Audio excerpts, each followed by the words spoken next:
İsa heniz gepläp durka 12'lerin biri bolan Yudas peýda boldy.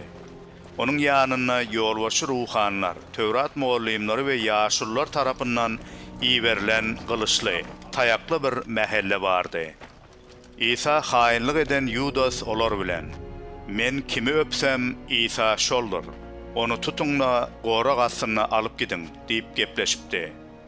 Ol gele gelmäne İsa'nın ýanyna bardy da "Mugallim" diýip onu öpdi. Onsoň adamlar İsa'ny tutup ele saldylar.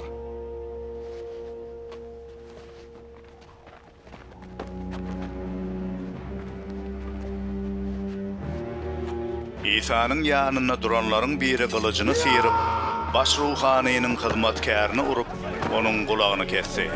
İsa olara: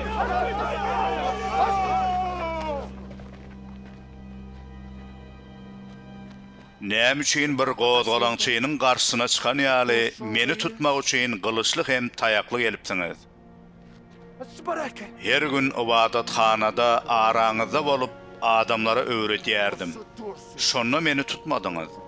Ýöne goý, mukaddes ýazgylar berjaý bolsun" diýdi. Şonda şähertleriň hemmesi İsa'ny taşlap gaçyp gitdiler. Yalaňaç bedenini yapınca bilen örten bir ýaş ýigit İsa'nyň ýzyna düşüp barýardy. Eskerler onu hem tutdular. Emma ol yapıncasyny taşlap, yalaňaç halda olardan gaçyp gitdi.